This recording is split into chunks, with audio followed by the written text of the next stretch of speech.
జమ్మూ కాశ్మీర్లోని Pahalgam ఉగ్రదాడిలో software engineer Madhusudan మృతి చెందడం కావలి పట్టణ ప్రజలను తీవ్రంగా కలిచివేసింది. ప్రజలు పెద్ద ఎత్తున వచ్చి అంతిమ యాత్రలో పాల్గొన్నారు. మధుసూదన్ 12 సంవత్సరాల క్రితమే బెంగళూరులో స్థిరపడ్డారు. ఆయన మృతదేహానికి కావలిలో అంత్యక్రియలు జరుగుతున్నాయి. అంతిమ సంస్కారాల్లో పలువురు మంత్రులు కూడా పాల్గొన్నారు. దానికి సంబంధించిన విజువల్స్ ని మనం చూస్తున్నాం.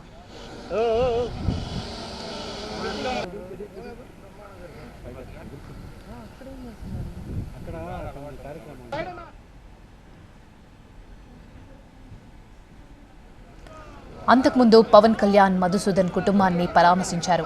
ప్రభుత్వం అండగా ఉంటుందని పవన్ కళ్యాణ్ భరోసా ఇచ్చారు.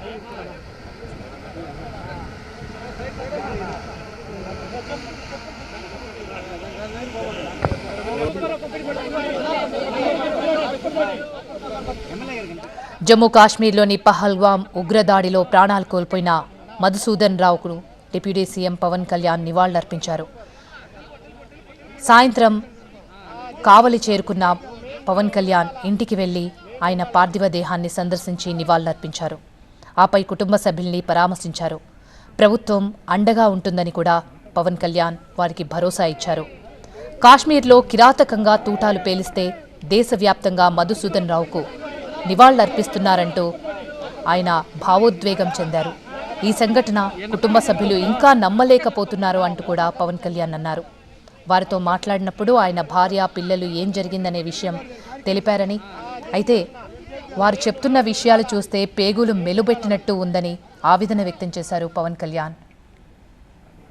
జమ్మూ కాశ్మీర్లోని పహల్గాం ఉగ్రదాడిలో సాఫ్ట్వేర్ ఇంజనీర్ మధుసూదన్ మృతి చెందడం కావలి పట్టణ ప్రజలను తీవ్రంగా కలిచివేసింది. ప్రజలు పెద్ద ఎత్తున తరలివచ్చి అంతిమ యాత్రలో పాల్గొన్నారు. మధుసూదన్ 12 సంవత్సరాల క్రితమే బెంగళూరులో స్థిరపడ్డారు. ఆయన మృతదేహానికి కావలిలో అంత్యక్రియలు జరుగుతున్నాయి. దానికి సంబంధించిన విజువల్స్ ని మనం చూస్తున్నాం.